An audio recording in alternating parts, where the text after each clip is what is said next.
Dalam nama Bapa dan Putra dan Roh Kudus. Amin. Umat Allah yang terkasih, hari ini 28 Desember 2021. Injil yang kita renungkan Matius 2 ayat 13 sampai 18 tentang pengungsian keluarga Kudus ke Mesir. Memang Injil hari ini menceritakan tentang sebuah jalan teror yang dilancarkan oleh Raja Herodes si kejam itu, bahwa ternyata ada banyak penderitaan bagi orang Israel di tengah-tengah lahirnya Mesias sang juru selamat. Kita tahu para saudara, Mesir itu adalah tempat yang sesuai bagi keluarga Kudus untuk melarikan diri. Pada abad pertama, Mesir itu berada di bawah kekuasaan Romawi, tetapi dia ada di luar yurisdiksi kekuasaan hukum Herodes, sehingga itu menjadi tempat perlindungan tradisional bagi orang Yahudi, bahwa itu sudah sejak lama. Dan ada sesungguhnya juga populasi orang Yahudi yang tinggal di sana, terutama di Alexandria.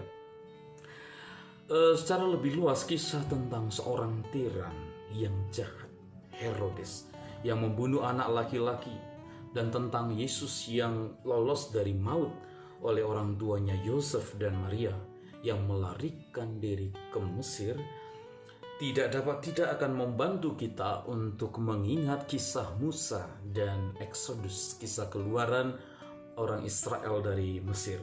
Sama seperti Musa dilindungi dari rencana jahat Firaun untuk membunuh anak laki-laki Ibrani, anak sulung Ibrani, demikian halnya juga Yesus diselamatkan dari pembantaian Herodes terhadap anak-anak laki-laki yang ada yang lahir dari orang Israel dengan campur tangan ilahi. Lebih jauh lagi, Mesir memainkan peran dalam pelarian Musa dan Yesus dari kematian. Bahwa Musa dibesarkan di sebuah rumah tangga Mesir yang melindungi dia dari kekuasaan jahat Firaun, sementara Yesus dibawa oleh keluarganya ke Mesir untuk menghindari kekerasan Herodes. Nah, jadi hubungan dengan masa kanak-kanak Musa ini memberitahu kita sesuatu yang penting tentang masa depan Yesus, bahwa bayi Yesus ini mengalami perlindungan dari penguasa jahat di dunia ini karena dia seperti Musa ditakdirkan untuk menyelamatkan umat Israel.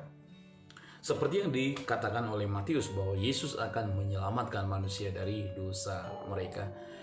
Catatan pelarian ke Mesir ini juga menghubungkan Yesus dengan Exodus Israel dari Mesir. Di sini kita akan menemukan kutipan penggenapan Matius bahwa Hosea 11 ayat 1, dari Mesir aku memanggil anakku. Perikop ini melihat kembali pada pendirian bangsa ketika Allah itu memanggil putra sulungnya, Israel, keluar dari perbudakan di Mesir. Sementara Matius memandangnya secara tipologis sebagai proyeksi ke depan, menuju ke depan pada kesempatan ini ketika Tuhan Yesus menyelamatkan manusia dari perbudakan dosa. Nah, maka para saudara, ketika orang Majus tidak kembali ke Herodes, maka Herodes memerintahkan pembantaian semua anak-anak laki-laki di Bethlehem, dan dia yang sekitaran berusia 2 tahun ke bawah. Kekerasan seperti ini para saudara sangat konsisten dengan tindakan kejam lainnya yang dilakukan oleh Herodes menjelang akhir hayatnya, termasuk pembunuhan terhadap istrinya dan anak-anaknya yang ia takuti yang akan coba menggantikannya. Namun sama mengerikannya dengan pembantaian orang-orang suci yang tak bersalah, anak-anak Israel, itu mungkin tidak sebesar yang kadang-kadang dibayangkan. Bethlehem pada abad pertama memiliki maksimal 1.000 orang penduduk, dan mungkin hanya ada sekitar 20 anak laki-laki di bawah usia 2 tahun yang tinggal di daerah itu. Tidak mengherankan jika karya sejarah lain dari periode ini tidak menyebutkan peristiwa ini. Meskipun peristiwa ini kecil, dalam catatan sejarah bahkan tidak dimuat dalam konteks itu, peristiwa ini kecil, tetapi betapa tragisnya pembunuhan ini, betapa tragisnya pembunuhan ini. Meski memang kekejaman ini, kalau menurut catatan sejarah, itu masih jauh lebih kecil dibandingkan oleh kekejaman Herodes yang lain. Nah, saudara yang terkasih, gambaran kelahiran Yesus amat diwarnai dengan drama yang memilukan ketika dalam kutipan penggenapannya yang ketiga, Matius mengutip Yeremia 31 ayat 15 yang mengacu pada suara ratapan di Rama, bahwa Asyur menyerang Rama pada abad ke-8 sebelum Masehi, dan pada tahun 586 sebelum Masehi orang-orang Babilonia mengumpulkan orang-orang Yahudi yang kalah sebelum membawa mereka ke pengasingan di Babel.